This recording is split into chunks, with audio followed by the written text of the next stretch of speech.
stuff that's so just the same old stuff, just competing and trying to get kids. That's it.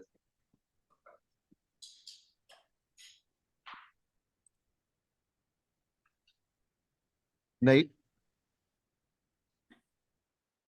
Hey, Coach. First off, did you get any sleep last night with all that coffee running through your veins? I guess. And secondly, you look like you guys really put an emphasis on up front getting bigger with a number of offensive linemen added and some guys with experience, some guys coming in as true freshmen. But was that something you guys set out to do, especially losing some guys this year? I never sleep after a game. Just the adrenaline just keeps me up all night. So I went to sleep about 5:30. And my alarm set for 7. I had to do some radio this morning. So I got an hour and a half, which is about normal after a game, but I'll probably sleep pretty well tonight. The games won in the trenches. They're hard to find, O-line, D linemen. And we feel really good about the kids we're taking.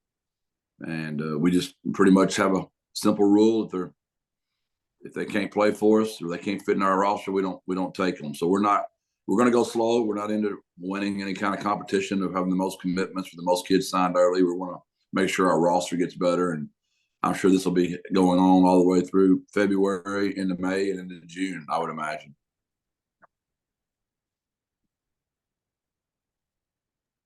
Greg. Yeah, Jeff, I was going to ask if you felt kind of validated in that approach to be patient and take it slow based on the way this worked out. Are these kind of about the numbers you hope to have at this point in the process? It does. I mean, I really don't have like a goal like that. All I care about is just the talent, what I'm evaluating. If I think they can help our team, we take them. If we don't take them, and we just hold on. I think you learned that about me, for being around me quite a bit. I don't worry about criticism. I'm going to be literally convicted to my beliefs and what we believe, and we're going to stay true to that. Whether that's we have the best G5 according to the surveys, or we have the worst G5 according to the people. We're going to stay true to our evaluations and recruit those kids. And it doesn't mean we're going to get every kid we recruit, but we're going to recruit the right ones. I know you don't look at the rankings personally, but you've said that President Amy likes to ask you about them sometimes. If you get asked about the rankings this year, what's your response? I wouldn't know what it is, so I'd have no response. I'd let him tell me. He's my boss, and he watches it. I don't. I think they've got you about 9th in the league at this point. Yeah, I think we had 7 wins and 1 loss. That's what I'd say back. Stephen. Coach, you got 3 players that came in via transfer from New Mexico, Texas Tech, and SMU.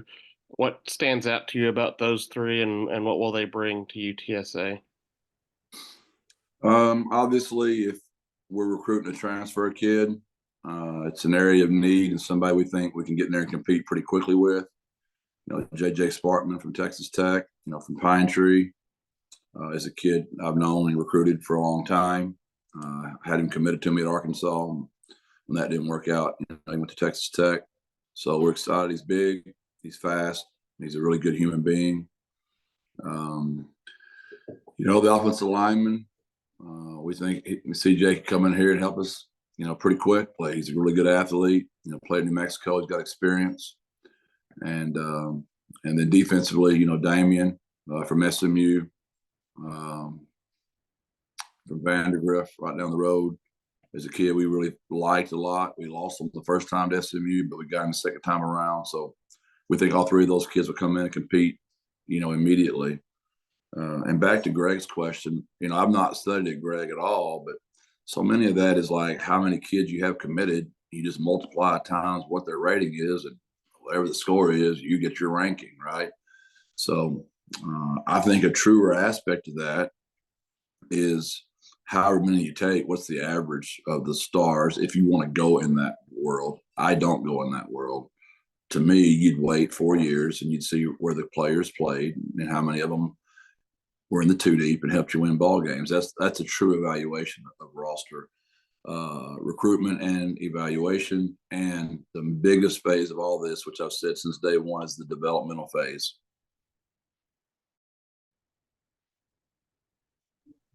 Nate,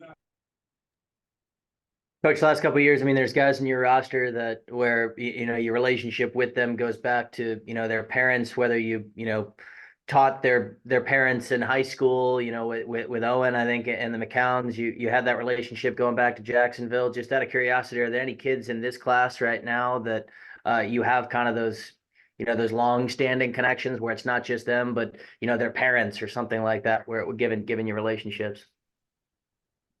It's a good question. I haven't really thought about it yet. I would say JJ would be the one the most. I had forgotten. He told me this on his official visit, that when he was in junior high, he was a straight basketball player. And his high school coach asked me to speak to him, and I told him obviously I couldn't because he was in junior high, right?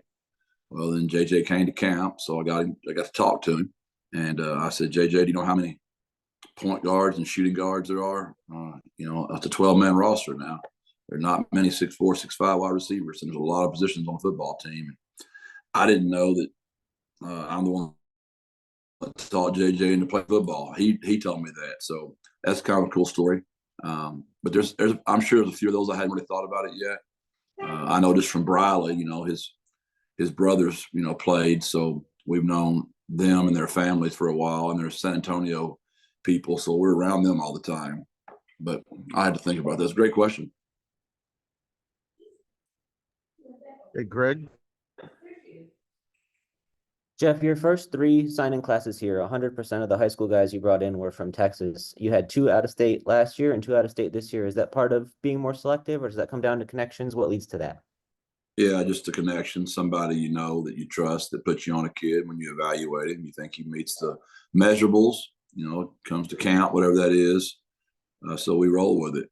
And we all had one out of Arkansas where I met his high school coach when I coached the University of Arkansas, and he put me on some good players, and he put me on another good one this time. So we took him. And then the receiver out of Florida, he's got 10.5 speed. He's dynamic with his body movements. He's got tremendously long arms and huge hands, and we think his upside's really high. So that's it's always a connection, somebody or you would never get connected to the kid to begin with, and then it's your evaluation, and obviously the recruitment part. But the most important piece is still coming, is how are we developing. Matt, we'll go to you.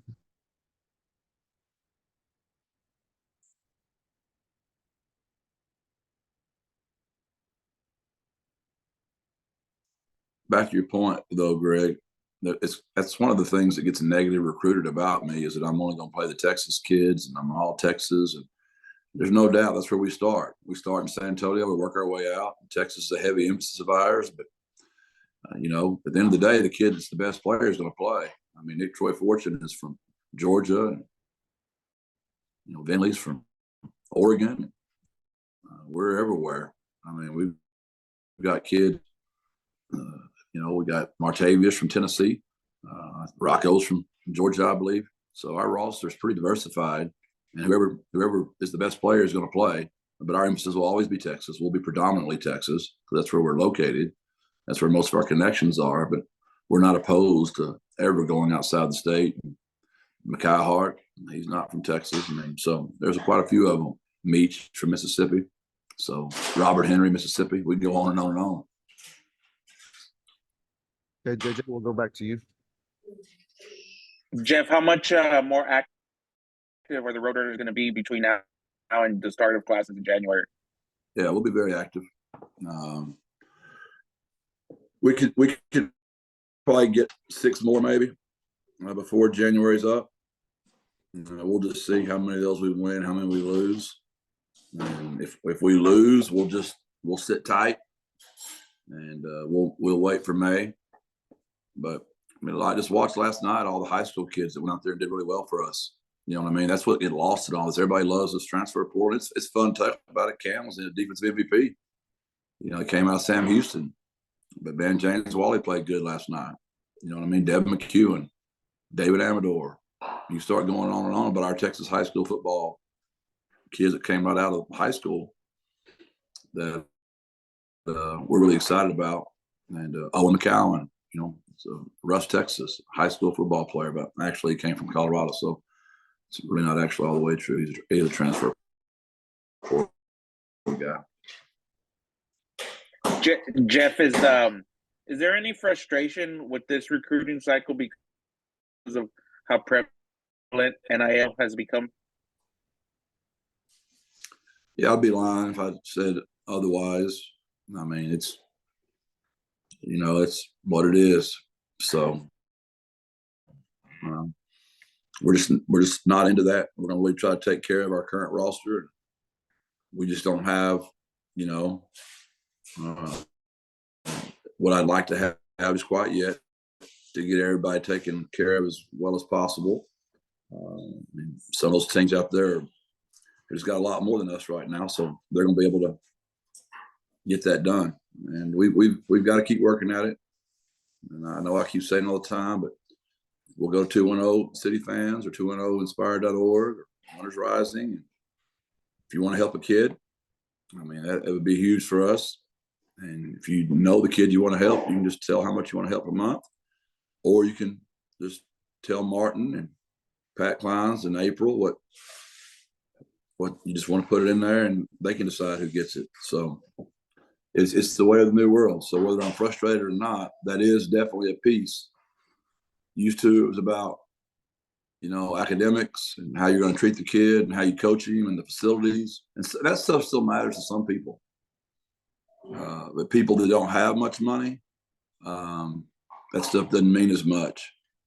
The families that might have, you know, more money in their own home, it's not as important. But for people that were raised, you know, kind of the way a lot of us were, that is important.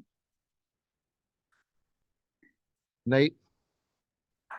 Coach, back to what you guys are planning to do over the next few months. Elephant in the room is bringing in a quarterback to add competition to that room. Is that one of those positions maybe you're looking to bring in, whether it be from the high school level or the transfer portal, in terms of driving maybe a quarterback competition? Do you want to bring someone else in? Oh, sure. I mean, Eddie Lee knows that. So does Owen. I've been very honest with both of them that, you know, we've got to do that. You know, you look at my first year, we had 4 that had to play. We lost that many quarterbacks to injury.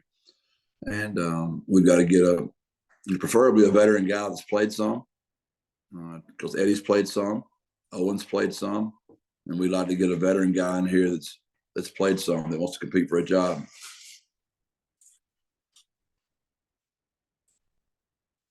All right. Anything else for Coach Traylor? All right. Thanks, everyone. Thank you, Jeff. Appreciate it. Thank y'all. Bye-bye.